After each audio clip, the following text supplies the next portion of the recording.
First thing I want to find out is, by a show of hands, how many people have a smartphone? Okay, we're going to do an experiment. If you want to get your smartphone out, this isn't a political statement by any means. I'm not trying to get anybody elected here. But what I did is you take this question, who would get your vote today to be elected as the next President of the United States? And then you've got the candidates there. So what I did in the past 15 minutes, logged into my Craigslist account. I went to a section called Rants and Raves, which I found out from my brother-in-law. Again, it's one of those viral things. I didn't even know it existed, and he was just telling me all the stuff that people post on there. And if you go on there, you're going to find people griping about businesses. You're going to find people griping about everything. It's a lot of interesting stuff. But anyways, experimentally, I've gone on for our newspapers and posted stuff on there, and it has produced unbelievable traffic. Facebook.com, I went on our Facebook page, posted stuff on there, LinkedIn, as well as Twitter. So I posted in about 5 or 6 different places. So if everybody logs onto the phone at this moment, go to FillmoreCountyJournal.com. What's interesting is Google has added a real-time, and you may or may not be interested in using this, but it's just interesting to see how it works. Google just tracks everything as it's happening. And what's interesting here, this experimentally, I posted it all over the place. It's going to drive a ton of traffic because people are saying, well, I'm going to vote for this candidate. So right on FillmoreCountyJournal.com, right on the homepage, people are voting. And when I was up in the booth, right after I posted on Facebook and LinkedIn, we had about 6 votes, 6 people on the site at that time. So this is where people are coming from right now. Actually, it's not even Harmony. It's Omaha, Chaska, Edmore, Hopkins. All right, well, there's people all over voting right now, but they're probably coming because they saw it on Facebook and a number of other places. But it's kind of interesting because right now there's 9 people, and you can see on the map of the United States. The whole reason for illustrating this is just to show how much activity you can generate by using all those 4 tools that I just put out there right at that moment. I don't know if some of you have seen this video. It's a viral video. It's posted basically a ton of people. 9,883,000 people have clicked on it, so we're going to add to that number, and we'll go ahead and watch this video. It's kind of an entertaining little piece. Oh, look at the monkey. Did it capture? Why did it didn't say? I put it on capture. That's a pretty good monkey. Okay, wait a minute. I don't think you here, can. now, do it again. What does it say here? Take a photo snapshot. Okay.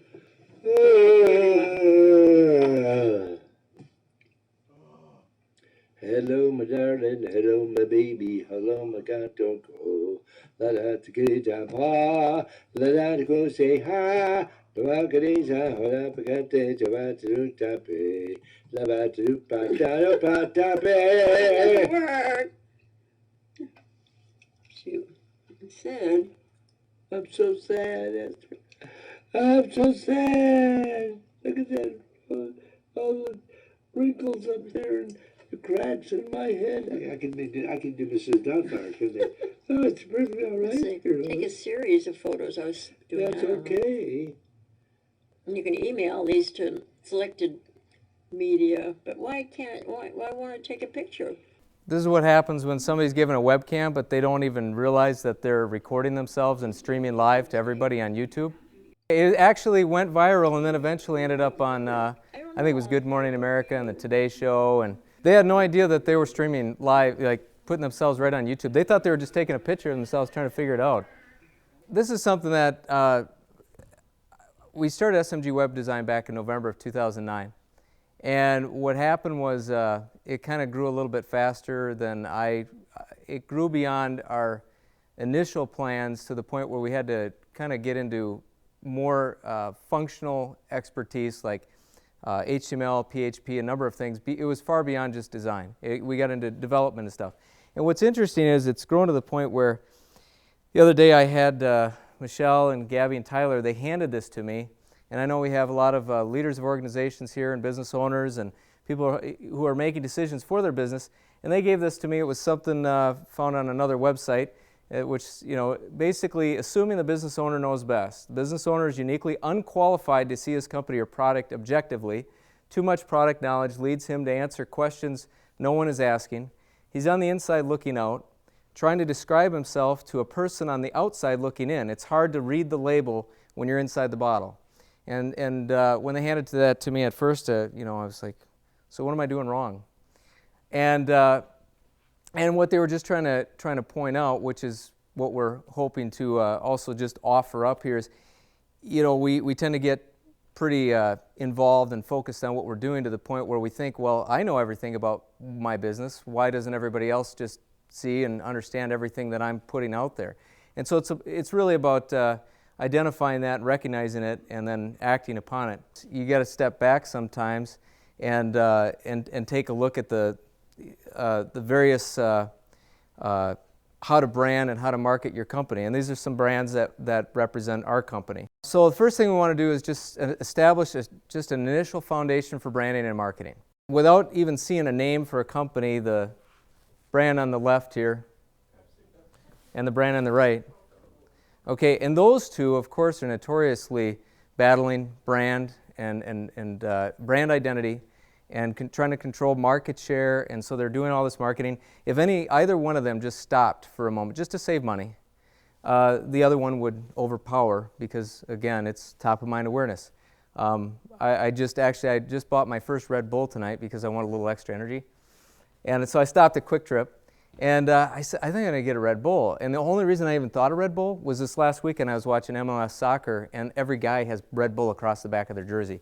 So it worked. What is branding? And it gets back to, again, Pepsi and Coke, logos such as colors and imagery, website address.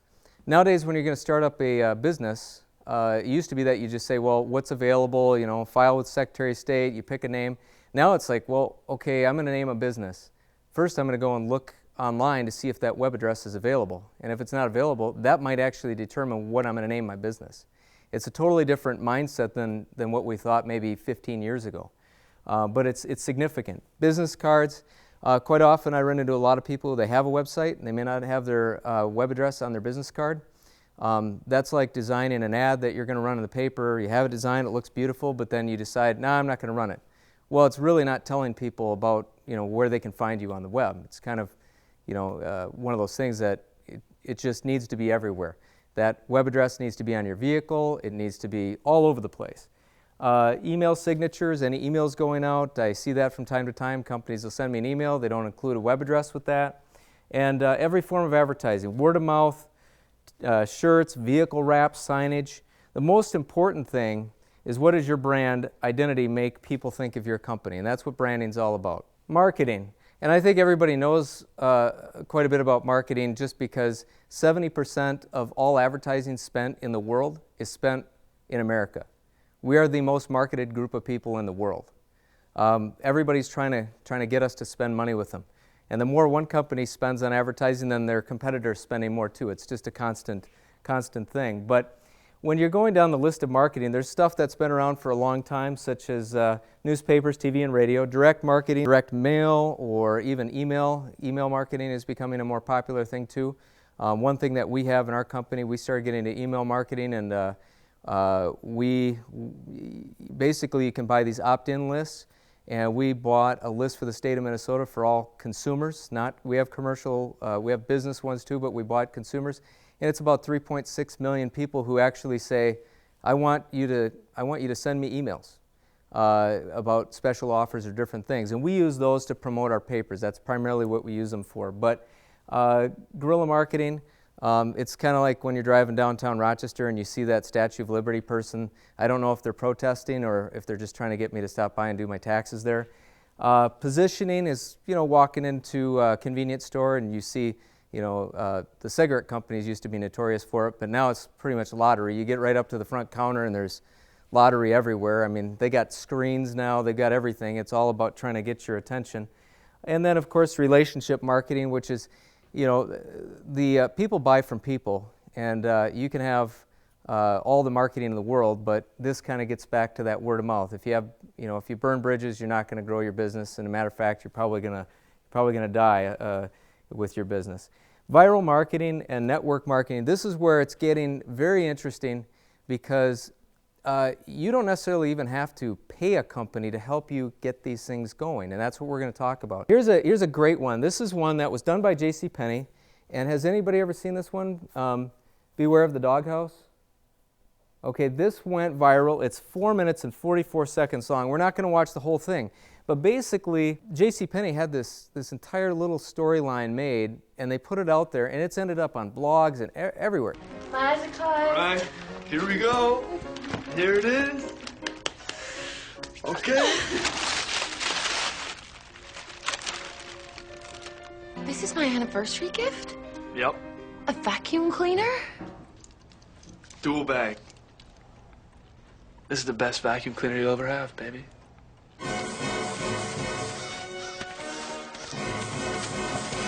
Get in there. What? Not a big fan of that look. I got you.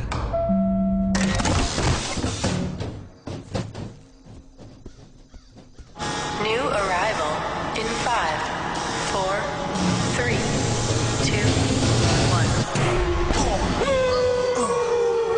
1. What is this place? You are in the doghouse.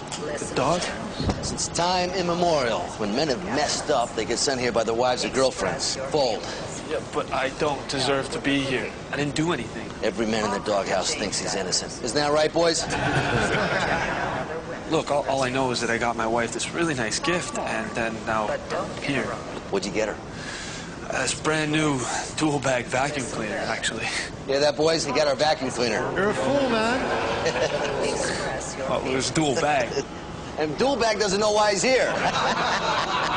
That's a good video, though. It's 4 minutes, 44 seconds long. But you never saw that on TV because, you know, they're not going to, the amount of commercial time it would have cost would have been pretty long. So anyways, that's just an example. And a lot of companies are doing that kind of thing. They're creating videos, putting them out there. They're not even paying to have them, you know, put up in a TV commercial. So what is online marketing?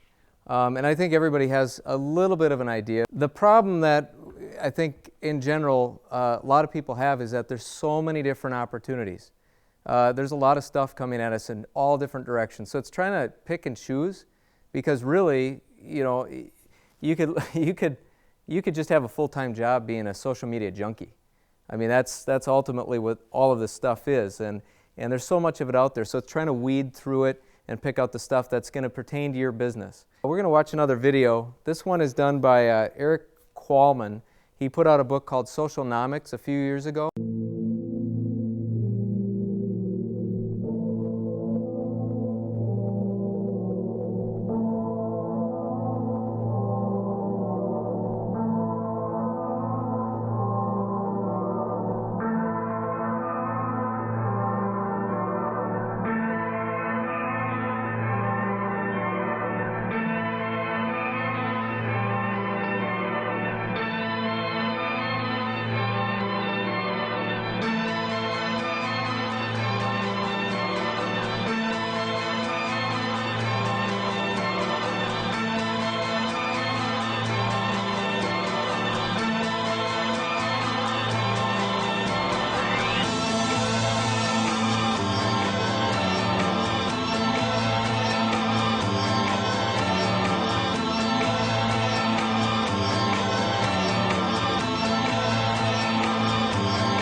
Why bother with online marketing? If you don't and your competition does, you're going to get left behind. I mean, that's just a reality.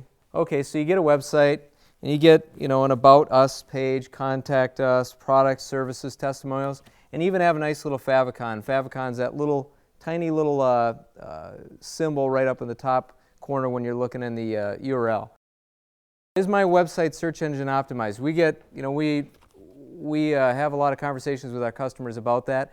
And what's interesting is, it used to be meta tags were the big thing. Well, what happened was, if you go and look online about meta tags, do a little research on it, I remember there was actually a company that ended up suing Google because this company was going their meta tags and putting in a whole bunch of information that was actually deceiving to get people to visit their website. And it wasn't, the information they put in their meta tags wasn't really relevant to the content on their site. They were just doing it, and what it's called is black hat marketing.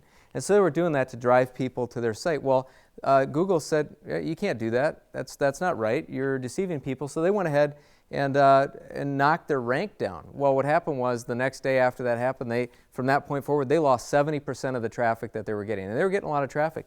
They went to sue Google, and they lost because Google has a lot of money and they have good attorneys, but also because of they were trying to be deceptive.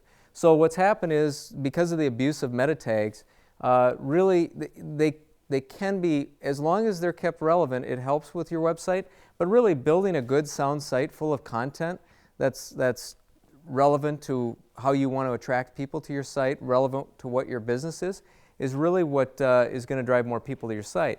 What does Google find if they search for your site? They have webmaster tools in Google Analytics that will scan your site and tell you how people are trying to find you, and certain keywords that they're using to find you on the internet.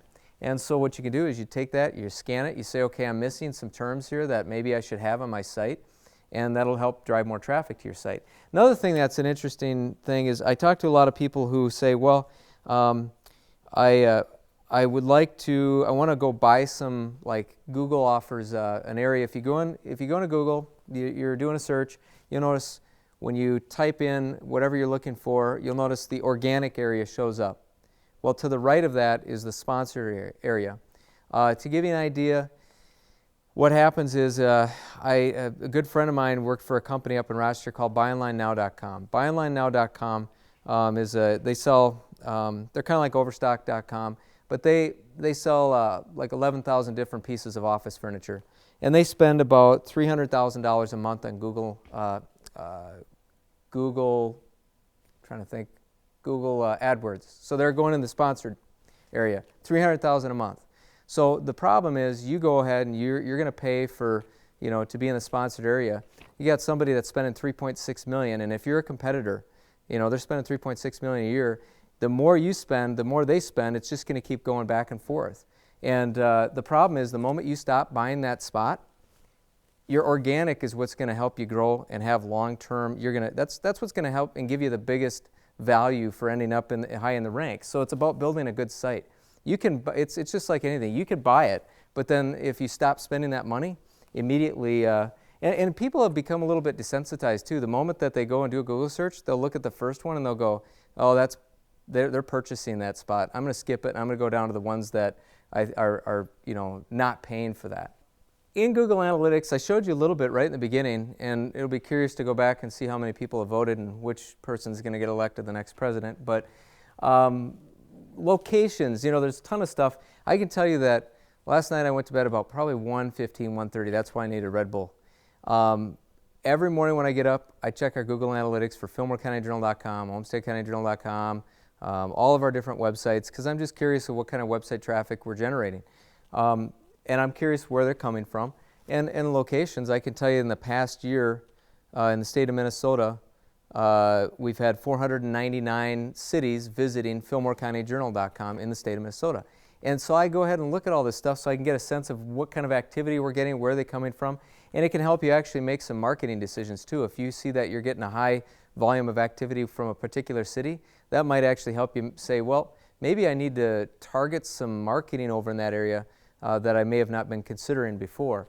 Referring site traffic, I kind of touched on that with Olmsted County Journal, very similar to Fillmore. We get a lot of traffic. What people do is they'll grab stories off our site, and we have the benefit of being a news site. We're putting fresh content up all the time. If we do a human interest story on somebody who just ran 30 marathons, that ended up, we did a story on that up in Olmsted. A lady who ran 30 marathons, ran the story, ended up on some website down in Illinois, some Illinois River Valley running group. Well, it's one of those things where virally people find a story, they pick it up, they drop it in their blogs, they're dropping it on Facebook, it ends up all over the place. And you don't even have control over it, but it's almost like people are marketing for you. House of Bounce went ahead and bought a banner at the top of Olmsted County Journal. And what happened was, in the month of February, they bought ads on a number of different sites. They bought an ad position right at the top banner. They bought, actually, I think 18 positions on Olmsted County Journal's site. And they ended up, through Olmsted County Journal, they ended up having their most referring site traffic came from that our olmstedcountyjournal.com website. And they advertised on a bunch of others too. But what's interesting is, all of a sudden now they picked up, and we could go look at their referring site traffic, they picked up a bunch of traffic from all over the place. I mean, there's times where I'll go on and look at our referring site traffic and I'm like, I don't even know, I've never even heard of this website. Where is it? I plug it into Google, I go find it, and I'm like, huh, I never even knew it existed. But it's interesting, you know, your website can pop up all over the place. And that little favicon, if you can see it right in the top, right next to House of Bounce up in the tab there, it's got the little balls on it. That's what I was talking about with the favicon.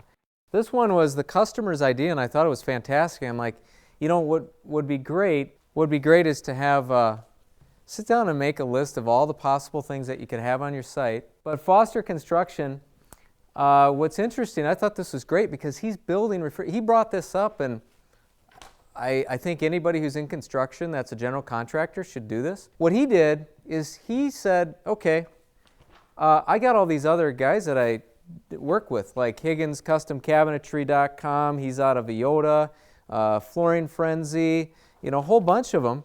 You know what, I tell you what, you scratch my back, I scratch yours. I put you on my site showing that basically I endorse these guys. These are subcontractors that I work with exclusively. Seabright Electric out of Spring Valley, I mean, a lot of familiar ones. But what's nice is, and what's interesting here, you got some that do have website domains listed, but there's also a few no's, which means that it's not necessarily mutually beneficial, but he's got them listed. And so then on their site, it'd be great if they, you know, reciprocate. But that's creating referring site traffic right there, because all of a sudden people go here and they're like, oh, I wonder what their cabinets look like. I'm going to go over and click on that, you know, Higgins Custom Cabinetry. So it's that mutual benefit between the contractor in this situation, the subcontractors. Specific pages. What's nice when I talked about Craigslist, we had a story in Olmsted County Journal, kind of interesting story, that the Minnesota's ranked 9th in the nation in human trafficking. And actually the intersection of I-90 and I-35 is where a lot of the exchange and activity happens. They come down from Canada. We did a story on it, and on this organization in Rochester called Mission 21. I went ahead and posted on Craigslist, posted on a number of other locations, and actually Craigslist in the rants and raves, I only use it, I have to say, I use it only for commercial purposes. I don't go on there to complain about anything, but I know people go on there and click on that stuff. That story became the number, besides the homepage, it became the most visited page of our site. And the majority of the traffic that came to that, 85% of it, came from Craigslist. And it's just one of those things, it's like, wow, if I would have gone and done that, how many people would have not found that story? But people found it, they clicked on it, they went and read the story, and it's just, you know, I've often been a little bit cynical. I'm like, geez, a lot of this stuff, you know, people are kind of using it to drive traffic to their own site. It's kind of like becoming over-commercialized. It's like, yeah, but it's free, it's out there, why don't you do it? So that's, you know, taking advantage of that opportunity, and people click on it. Obviously, if they're going to it, they find some value. Another thing that look at on your site, average time on site, pages per visit. There's a whole bunch of stuff that you can look at with Google Analytics. You know, what do people find? And again, one thing that's a challenge for me, kind of going back to the business owner and trying to understand all these things. I mean, there's so much to take in, and then you have to decide, well, where am I going to put my energy because I can't, it seems impossible to be able to do it all. And just this last week, I think it was about the time that they handed me that document that says, you know, business owners don't know anything. We were talking about Google Places, and I'm like, what are you talking about? Oh, Google Places, yeah, it's been a big thing, and you know, you got to control how your reviews and all these things, you know, you can, and so they were showing me, I had it on my phone, didn't even know it, and so we start going through it, and I'm like, oh yeah, actually this would be useful. I mean, I'm familiar with urbanspoon.com, a lot of restaurants, they either get good reviews or they get a little bit of bad reviews on there, but so we talked about a wide variety of things.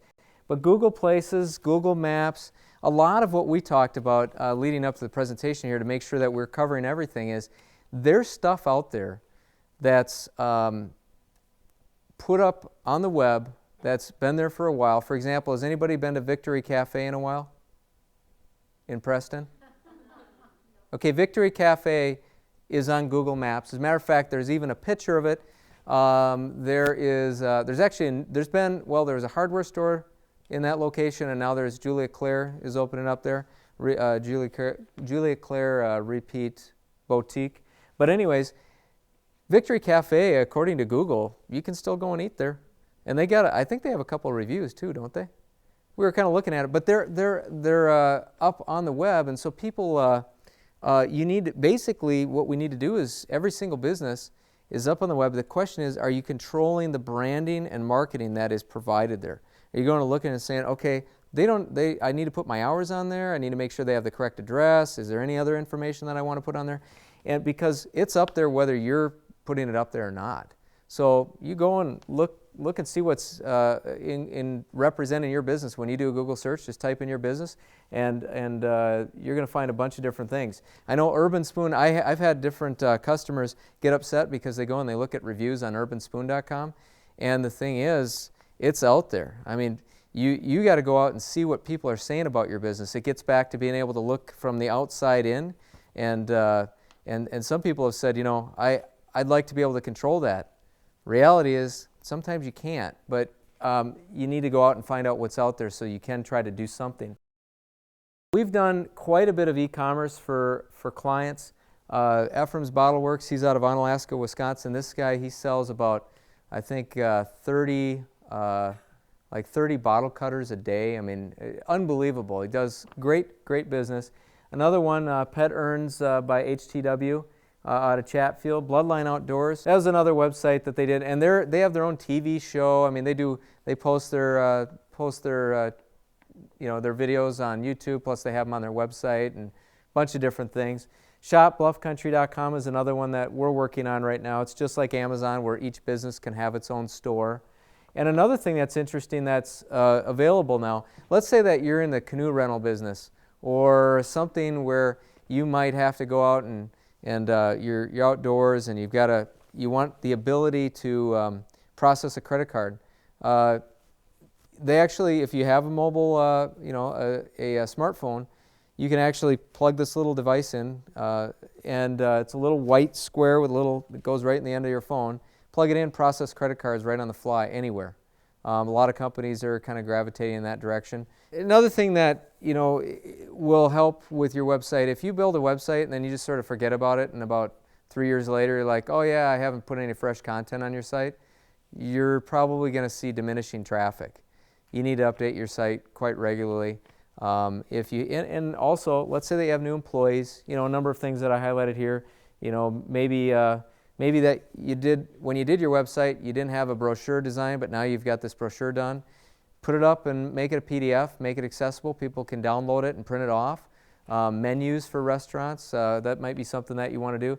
And another thing is if you have change in your inventory, products, services, anything like that, basically just making sure that your site is updated with fresh information. I mean, I've seen it quite a bit where you go to a site and it's like, well, it doesn't seem like that's current information. Social media phobias. And can anybody think of any negative stuff that you've heard about Facebook or anything like that? It's a big deal right now because employers want to have the ability to look at Facebook pages, profiles, and base employment on what they find about what people are posting on their Facebook pages. and people consider that, well, that's my private, that's privacy that you're infringing upon, but then the employers are looking at it saying, yeah, but you represent my company. There's some phobias going on there. We were just talking a little bit ago, Gabby and I, about somebody who was actually just fired for posting something on Twitter, and it was about negative comments about her employer. It was somebody up in the Twin Cities we were talking about it. This person was posting negative comments, and any, kind of getting back to that video, what happens in Vegas stays in Vegas. No, whatever happens, if you post it, it's out there. Pictures, anything that you put out there, it could come back to haunt you. But it's becoming a big deal, and there's a lot of different phobias out there as far as social media and negative things. Social media, these are, I showed you that one slide had just all this stuff, all the different things you can do with Flickr and a whole bunch of different stuff. But really the big four, YouTube, LinkedIn, Facebook, and Twitter, those are the ones that we tend to focus on with our clients. There's a lot of stuff out there, and you can you got to look at your business and say, what makes sense for my business? Where am I going to spend my time and energy to draw more traffic to my website? Some examples here, Chick's Pizza, Gabby has done an awesome job with Chick's Pizza, and when you walk into Chick's Pizza in Preston, you walk in there, there's little table tents that you guys have set up. So you walk in there and it's like, Facebook, go to my Facebook page. So I'm walking in there, I'm like, little small town business, little small town restaurant that is taking advantage of promoting their Facebook page at every single table. So when you're sitting there waiting for your food, you can, oh yeah, and it builds that in your mind that, yeah, I went to Chick's, they got a Facebook page. At the end of the month, we have a feature in the Fillmore County Journal where we run these coupon pages so people can cut these out.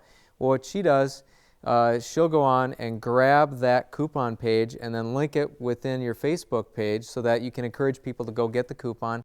Amish B&B, it was amazing when we first started working. A lot of people say, well, geez, the Amish, they're probably not going to be having a website. But even in this day and age, the Amish have websites.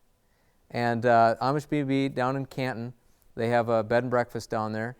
And it's just kind of interesting. Facebook's even changing. I mean, they're constantly changing to the extent that whatever changes you see in the next month or next week, it's going to continue to change. I mean, Facebook's continuously trying to provide a better product to keep people coming back.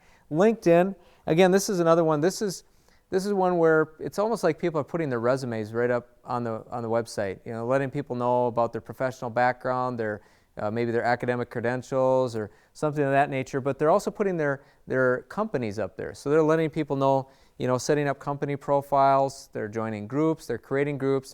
It's a good one for certain types of businesses, depending on what kind of business you're in.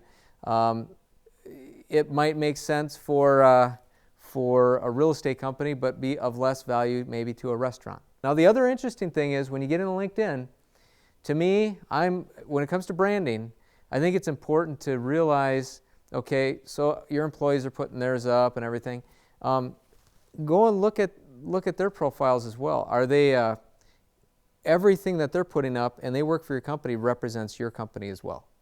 And so it's kind of important. That's why there's this big issue going on with whether or not Facebook, the Facebook privacy and being able to have that kind of held against you for your employment. But LinkedIn is another one that as long as it's managed properly, it can be a very good thing. YouTube channel, we have a variety of YouTube channels for Fillmore County Journal and Olmsted County Journal, and we post quite a few videos on there. I've literally gone out with my little Sony Handycam, shot videos, and post them right on the web and just get a ton of traffic. You don't have to necessarily be a superstar with the video camera. If you have a video camera and you can link it right up and post it and YouTube used to have a lot of challenges. They used to say, well, you can only put 10 minutes in at a time, all kinds of limitations. It really became a pain in the butt because if you shoot an hour's worth of video, you had to break them up into an editing program that you'd have to create 10 clips and load them. Everything is becoming easier because they realize, the more people who are using it, YouTube, the reason that Google bought them is because they realized Google's #1 in the search, as far as the most visited site. YouTube is #2. They said, we want to own it because we want all the traffic. They want to have that monopoly, you might say. They don't own Facebook yet, but who knows. Twitter is another one, and it's one of those, again, where you gotta look at it and say, does it make sense for my business? Some people are heavy into Twitter. They have followers. They have people who are signing up to receive every update that Britney Spears is saying. I think that it's really celebrities have actually made Twitter a little bit more popular. Online advertising. This is one that basically you don't have to necessarily have a website. You could have a Facebook page to drive people to your website. And online advertising, it's kind of like advertising in the newspaper too. Just because you don't get clicks on it at that moment, it still creates your brand identity so that as people are visiting the site and they see it. I mean, how many people here click on online ads? Just a few, okay? But even if it's only a few, you're being reminded of that brand identity. You see it, it's like, okay, yeah, I'm not clicking on it. I don't click on a lot of them. But it's a matter of getting your brand identity out there just like you would in any other form of advertising. Basically creating brand awareness using a call to action. In other words, click here for a special offer. Click here to get a coupon for something. Different things like that is what you could use that for. And one thing that somebody told me a long time ago when we were looking at online advertising, we were launching a new website and we were going out and selling online ads for this. This is back in Wisconsin. Every single click on your website is equivalent to a person calling you and asking you about your business. When are you open? Everything that's on your site, they're navigating it. It's a click on that online ad going to your site is equivalent to a phone call. So if you got, say 50 clicks, that's like you getting 50 phone calls. People are searching 24/7 now. At 11 o'clock at night, they're shopping on your site. And then the last piece there is Facebook. People are using that a little bit more for online advertising. I've tested it with Fillmore County Journal. It's sometimes marketing isn't just about putting something up and seeing what happens. Sometimes it's about what you're putting in that ad to get people to click on it. But Facebook, the interesting thing there is that you can select by demographic, geographic. So you could say, I think I want to target people who live in Fillmore County who are between the ages of 44 and 65, and I want to target male or female. Maybe they're interested in outdoors or something, various subjects. You can target them so that when you're on your Facebook page, all of a sudden these ads are showing up. They're actually, based on what you filled out in your profile, they're tracking everything about you. So it's actually kind of made stalking legal is the way I look at it. But it's very interesting because all this stuff that when you have that Facebook page, they're able to target that marketing directly to you. Posting videos, telling people a story, promoting your videos on social media. Every time we've ever posted a video on YouTube, it's kind of, again, getting back to that. You have a nice ad design, but you didn't really run it. You didn't put it in the paper. You didn't run it somewhere to let people know about it. With YouTube, it works. I mean, it's people are signing up to receive information is the way you can look at it. They're signing up on Facebook and they go like a company. They want to be notified about interesting things that are happening with that company. Justin.tv is a live streaming feature. Not everybody's going to find a value in it, but for example, if you go over to Houston, Alice the Owl, you can live stream. You can go on and look at the Houston Nature Center right now and watch live streaming Alice the Owl sitting there, usually not doing a whole lot.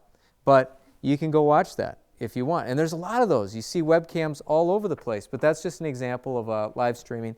And here's an interesting one. VBC Video, we're launching a videography company because we get a lot of requests for video. And let's go ahead and click on B&B Bowl here.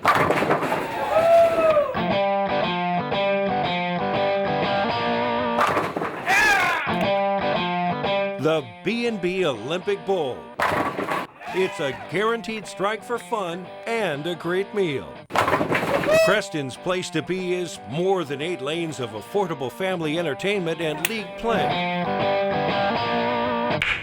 The B&B Olympic Bowl features pool and dart leagues as well. You'll find your favorite beverages and lunch specials too.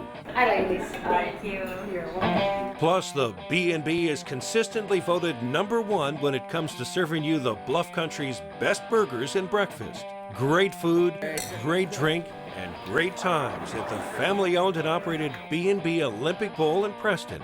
It's why you'll say, The B&B! The place to be!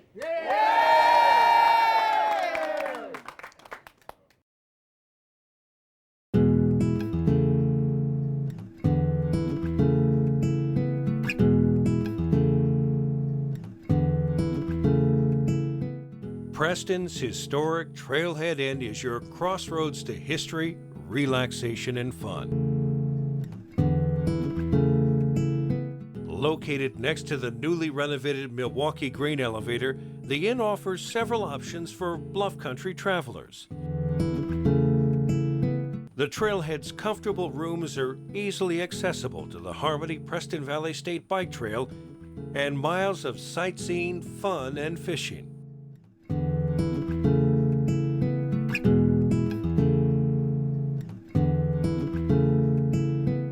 Want even more space? Then go back to school in one of the Trailhead Inn's spacious suites. Here, the 3 R's stand for rest, relaxation, and recreation.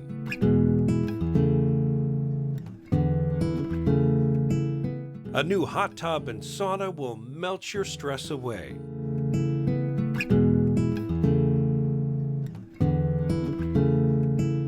Maybe a modern cabin is more your style. We've got you covered if you're seeking cozy comfort or just want to lounge on a porch. We also haven't forgotten you might need a snack or a certain souvenir.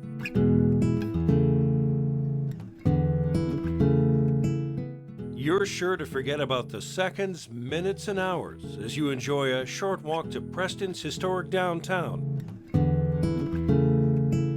Or get closer to nature while exploring the area's scenic roads and trails.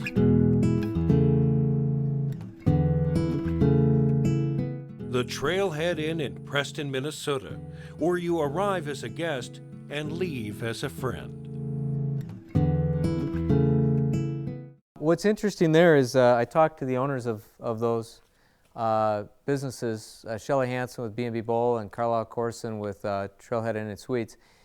Carlisle, he put that video up. It's not only on YouTube, so there's one place that people can find it. So if they go into Google, they type in, Trailhead, or they somehow find it by their search criteria in Preston, they go ahead and find that. They're going to find that video on YouTube, but then he also put it on his website. So it's in 2 locations. He grabbed the embedded source code and ended up dropping it on his site. The other thing is B&B Bowl, she ended up posting that on her Facebook page so that everybody who's a fan could end up finding it there as well.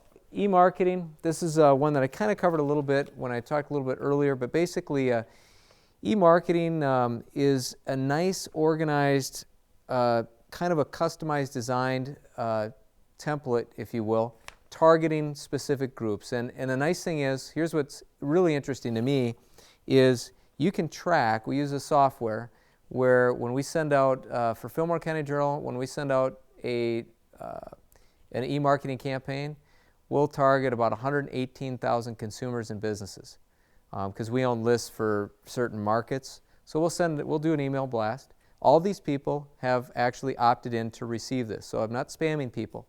They get that, and when they receive it, it will show me in our reports, it'll show me what email address opened every single one, and it'll tell you information about what links they're clicking on. And so what's interesting is you can get an idea of how much activity you're getting off of these e-marketing campaigns, which I can go back to my Google Analytics and I can look at how much referring site traffic is coming in from that. So again, there's so much stuff at your disposal. It's just a question of where you want to put your energy. The question is, does it make sense for you? QR codes. Has anybody seen QR codes? Probably seen those all over the place. My recommendation, first off, you take your phone, you scan it in, and it brings you to a specific link on a website. My recommendation, this is what we've done with our business, it's got to make sense depending on how you're using it, what you're using it for. And for example, if you take my business card, which is in the folder, and you scan the QR code on there, it says check me out on the back. That will take you to my personal profile on smgwebdesign.com. If you go to Gabby's or Michelle's or Tyler's and you scan theirs, it's going to take you to their specific profile on the site. I was having a conversation with a realtor about having QR codes included with description of a property so people can scan it, go right to it. When you get it on your phone, they can forward on to somebody and say, hey, maybe we should take a look at this. That's just an example of how you can use it. But QR codes, they need to be used in the right place at the right time, and sometimes I'll see them used and it'll say, basically you scan it and it takes you maybe to just the home page. My recommendation is that it goes to a specific offer. So you're going to be able to track, hey, I want to get people to go to a specific area of my website. But you can put it in a lot of different places: business cards, print ads, inserts, brochures. Maybe even you walk into Chick's Pizza and there's a QR code. You go ahead and click on it. It's sitting right there in a table tent. It takes you to something on their website. Just some things to consider with QR codes. But you're going to see more and more of those used in different ways, and they're actually pretty easy to generate. You just go and type in QR code in Google, and it's easy to generate. So should I have a mobile site, and what's the difference between a mobile site and a mobile app? Mobile sites, basically, it's a different version of the site. It's kind of a little bit of a reorganized and trimmed down version of the site. The information's put together differently so that you can view it on your phone differently. Now, personally, I actually, when I go to a site and it forces me to the mobile version, I actually like going back to the original version because that's the version I've been looking at. That's the version that I went to normally when I'm on my desktop computer, and all of a sudden it seems like I got a different version. I don't like it. Everybody has their own thing. Some people are going to like it, some people are not. But that's the mobile version is just a different version of your site. Mobile application would be, for example, we were talking about the mobile applications that might be a consideration, like for a restaurant. And the way that I look at it, you got to make a list of your priorities. And for example, are you using Facebook and YouTube and all the other things that you have at your disposal? I kind of consider make your list of what you think is most important to drive traffic to your site, and then when you get to the mobile one, then you say, okay, where is that on my list? Am I doing a good job in all these other areas? Because really what you're looking at doing is paying to create another site. I mean, not that it's a bad thing, it's just make a list of your priorities and see where that fits into that list. Again, smartphones are making it easier for people to navigate. More people are moving to the smartphones. As a matter of fact, I think when everybody comes up for renewal, they're going to be making the incentives to go to a smartphone so much more advantageous that within a couple years here, even my dad's going to be on a smartphone. He won't like it, but he'll be on a smartphone. So I think we're going to be pushed in that direction anyways. In the past 30 days, I just went and looked at the OlmsteadCountyJournal.com. 12% of our site visits came from mobile devices. I went and looked at Fillmore County Journal. It was 8.5%. So it's there. There's some activity, but it's not. It's either. It just depends on how you look at it. Fillmore and Olmsted County, obviously different demographics and different technology uses, but just it's good. You can find that out on your own Google Analytics. What does the future look like? Again, I mentioned if you're not utilizing the online marketing and your competition is, to be quite honest, you're going to end up falling behind. I mean, if while you're sitting in your war room trying to figure out how do I market and brand my company in a better way, whoever you're competing against, and it could be a wide variety. We have wide variety of industries represented here. Whoever you're going up against could be doing the same thing, and if they're implementing things and you're just sitting back and not doing it, you could end up falling behind, which makes it even more challenging to catch up. This is an interesting one. Greg House Chevrolet, his father Bob, that business, they've had it in their family since 1925, And what's interesting to me is I stopped by because they just finished a $2 million remodel project on that building. Stopped in, talked to him, and he said, we were talking about how they do their marketing, and he said that they do quite a bit with email now. And I said, well,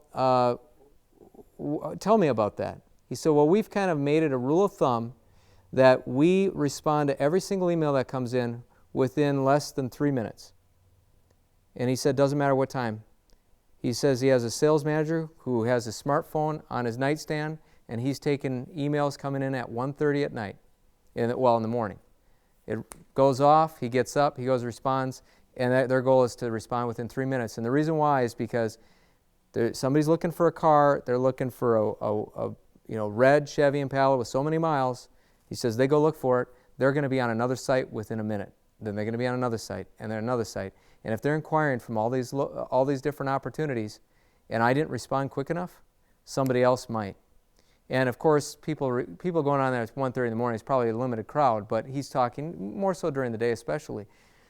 The opportunity cost of not taking advantage of online marketing, and when meanwhile you're the Chevy dealership that says, I'll get to him and I'll get back to him sometime later today, and then meanwhile somebody else gets back to him within 3 minutes.